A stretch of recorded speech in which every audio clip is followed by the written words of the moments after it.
most people will be spending a lot of quality time with their loved ones. I will be doing that as well, and I really love that because during these moments together with my family and friends, we play a lot of games, and that is why today I want to talk to you about my most favorite indoor games to play with family or friends. And yeah, because they guarantee for a few good laughs, and laughing is happiness, and happiness makes the world a better place. No, but for real, let's talk about this because it's super fun. So many of you will probably already know the games that I'm gonna be talking about, but I'm gonna tell you about them anyways. So the first game I'm gonna be talking about is called Who Am I? Or in Dutch, Wie ben ik? And for that game you need at least 2 players, so you and someone else, and you can play it with as many players as you want. Another thing you're gonna need is some post-its or like a piece of paper that sticks, because what you're gonna do is you're gonna write a person or like an animal or anything on a post-it. So let's say for now I'm gonna put Harry Potter on it. Harry Potter. And then you're gonna give the post-it to someone else. The other person cannot see what is on it. So let's say someone else wrote Harry Potter on this post-it note, and I had no idea that it said Harry Potter, and they gave it to me, and then I just had to stick it on my forehead, like so, and I would not be knowing what I am. So then the fun game starts, because everyone is having this, and as you can tell, it looks ridiculous and it's super funny. But so yeah, you have this person or character or anything or object on your forehead, and then you have to guess who you are. So you are only allowed to ask yes or no questions. So you, for example, you cannot ask am I a boy or a girl, because that's not a yes or no question. However, you can ask am I a boy, and then the other person would say yes or no. So eventually, by asking all these questions, you will find out who you are, and then the first person who guesses who they are wins the game.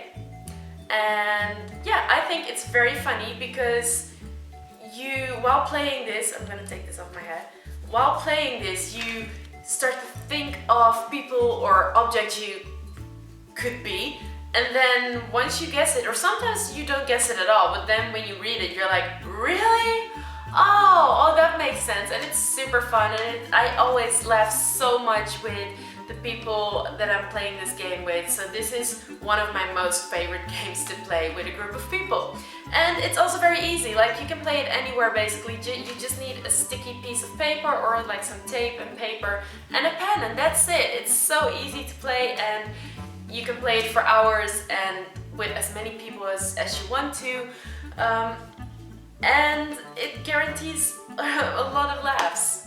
So another thing I love to do whenever I'm with a group of people is to play cards. And there are several games that you can play, obviously, but one of my most favorite games is to play Crazy Eights. In Dutch we call that Beste.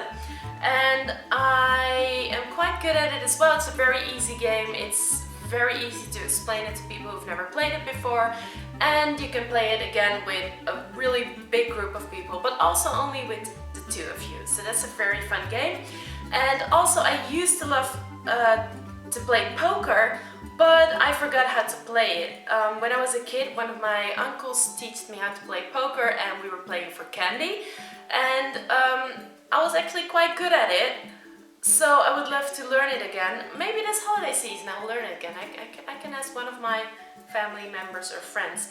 But yeah, I used to play poker as a kid, crazy enough, and I used to love it. So if you know how to play poker, then definitely play it with your friends, and again you can play it for candy or maybe even for gifts. Make it as crazy as you want to. So then we have another game which I really love to play when I'm with my loved ones, and that game is called Charades. In Dutch it's called hints. And the thing you do is you write down beforehand a lot of like sayings or movies or plays or people or just anything. Again, you can make it as crazy as you want to. You put all of those pieces of paper in a bucket, and then you take a piece of paper. So let's say for now we are gonna put down a crazy cat lady. A crazy cat lady. And yes, I'm saying that right now because I'm seeing my baby kitten being cute again, so I kind of feel like a crazy cat lady. So let's say you take a piece of paper out of the bucket and it says a crazy cat lady. Don't mind my very ugly handwriting. So no one else can see what it is that you took out of the bucket, and now you have to, well, kind of play out what it is that you are or that you have on your piece of paper, and you have to do that without using words. So you can like use your hands or make movements, or you can say like it sounds like, or say how many vowels or anything it has, but whatever you do, you cannot use your words. And then the person out of the group who guesses the first what it is that you have written down on your piece of paper wins, and you can play this for as long as you want to. But also it's very funny because the one that has to play out this thing that they are most of the times really struggling, because it's really hard not to use your words but to at the same time tell them as much as possible. So that's a very funny game to play with a group of people as well, and I absolutely love it because I'm laughing the whole time and it's super funny. Another fun thing that I love to do when I'm with a group of people is to play board games, and one of my favorites are Twister, and it has been one of my favorite games since I was a little girl. But it's just so much fun, and it's funny when people fall down, and you know it's just fun, and you know you have to be very flexible and like yay, and it's cool. But not everyone can play this, of course. Like for example, older people cannot play it because it might hurt their body or bones or anything. And yeah, you don't want to play this when you're wearing a dress or a skirt, for obvious reasons, of course. Another board game that I love to play is Monopoly, and I have the absolute most awesome version of it ever, because this is the My Little Pony version, and it's so adorable. You have like the My Little Pony characters to play with, like this one, and even the houses and the dice are like pink and white, and it's just super cute, and I really love to play it, and I will show you the board because it's super happy and fun. And look how girly it is. Not all men like this board as much as I do, but it's cute regardless. So if anyone wants to play, Monopoly with me, then they have to play the My Little Pony version. You have a lot of different kinds of Monopoly, but of course also the regular one. But I really love this My Little Pony version. I think I bought it at some GameCon once or so. Another board game I love to play is the one from The Walking Dead, but then again, this game is only fun if you're playing with people who have actually seen The Walking Dead, or else it'll just be some random game, and it's harder to explain because if you've seen The Walking Dead, then obviously you know the characters, and you know you're more into it. You're gonna be more into it if you've seen it. So you can play this with anyone, but I really love this game as well. And then of course you have games like Cards Against Humanity, but that is not for all ages, and also, you know, I'm not sure if that's a game I want to play with my grandma, you know? So this is like those kind of games are like fun to play with a whole family, and most of them are for all ages. So another game I really love to play is called Pictionary, and I think most of you will know that one as well. You need at least 2 players, a big piece of paper, the bigger the better, a marker or a pen or anything, and again a bucket filled with pieces of paper with like objects or characters or movies or anything on it for you to pick. So let's say in the bucket was, I'm the worst person at drawing, so I always feel bad whenever I'm playing this for the other people who have to guess it, because it's almost impossible if I'm drawing it. But let's say I picked the word unicorn out of the bucket. So now I'm gonna take my piece of paper and a marker, and I have to draw out a unicorn. So the other people have to guess what it is that I'm drawing, and the first person to guess what it is wins that round. So let's see how good I can draw a unicorn. I'm really bad at this, guys. Please don't laugh.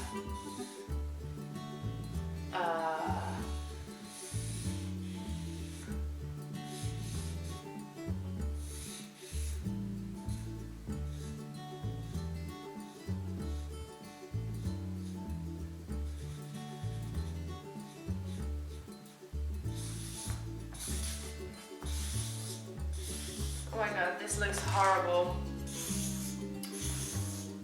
So yeah, if anyone knows me and I will be drawing this, they would probably guess it, but unfortunately it's not always as easy, and as you can tell, this is the most ugly and worst looking unicorn ever, so that's how far my drawing skills go. Anyway, so yeah, the first person to guess it wins that round, and again you can play this until forever and with as many people as you want to. So that's also what I love about these games, is because it doesn't matter how big or small your group is, you're still able to play these games with everyone together without leaving anyone out. When with board games, sometimes not everyone can participate. So then there's only one more game that I want to talk to you about for today, and I have no idea if there's a name for this one in English, but in Dutch we call it een dobbelspel, which literally translated is a dice game. And what you need for this game are gifts. They have to be wrapped up, and you're gonna need a dice. So yeah, the way this game goes is everyone is sitting in a circle, and the first person to throw a 6 can start and is allowed to pick, like if you have like a few gifts, is allowed to pick one of the gifts out of the pile. They cannot unwrap it yet because it's not theirs yet. So once you picked your gift, the next person goes. And let's say it's my turn again and I already have a gift and I throw another 6, then I am allowed to unwrap the gift or pick another one. So every side of the dice means something. So if, for example, I throw a 1, I have to give away my gift. Even if I only have one gift, I have to give it away to someone. If I throw a 2, then I have to give it to the person on the right of me, on the right side of me. And if I go a 3, nothing happens and the person next to me has its turn. So then if you throw 4, then you have to trade your gift with someone else. And you can pick anyone out of the circle. So let's say I have this gift and someone else has this one and I really want it. Then I have to say, well, I want to switch this gift with that one with you. So then I'm going to be having this one and the other person has this one, whether they like it or not. If I throw a 5, then I can steal a gift from someone else. So let's say someone else has this one and I really want it, then even if that's the only gift the other person has, then I can steal it and I have 2 gifts and the other one has nothing. And then, like I said before, when you throw a 6, you can either unwrap a gift or take another gift out of the pile, so you'll have 3 gifts. So during this whole game, none of these gifts are definitely yours yet, because they can be traded by with someone else, or they can be stolen, or maybe you have to give a gift away, or you know, or maybe you're getting more gifts. And the game finishes when there are no more gifts in the center and all of the gifts are unwrapped. And then let's say if you have 3 gifts and all the gifts are unwrapped and there are no more gifts in the middle of it, then you can keep them. Even if you have no gifts or like 1 gift, then whatever it is that you have at that certain moment, those are the gifts that are yours. So usually if someone has no gifts at all in the end, people are nice enough to give away some of their own gifts so that in the end everyone will be having at least something and everyone can go home not empty-handed and with a big smile on their face and some warmth in their hearts. So this was it for today. I've been talking about 6 ways to entertain your family or loved ones during the holidays by playing board games, cards, like card games, the game Pictionary, Charades, Who Am I, and the game that you can play with a dice and some gifts, which is also fun to play for Christmas, I think. Like, you don't have to spend that much money on presents, because I know not everyone has that kind of money, and sometimes that can be a little bit struggling. So just, you know, tell everyone to bring a few gifts from maybe a few euros or a few dollars or whatever currency it is that you have in your country, and you know, just play this game. You'll still have an amazing night full of fun and laughter, and you're still with family and you still get gifts. So how much fun is that? I hope you really like this video. If there is a game that you always play during the holidays, please leave it down below in the comments. Maybe you're giving me some new ideas, or you're giving some cool ideas to other people as well. And let me know which one of the games that I just spoke about is your favorite. So if you want to make sure not to miss any of my other videos, please make sure to subscribe right here, and I guess I will see you next time. Thank you so much for watching. Bye bye!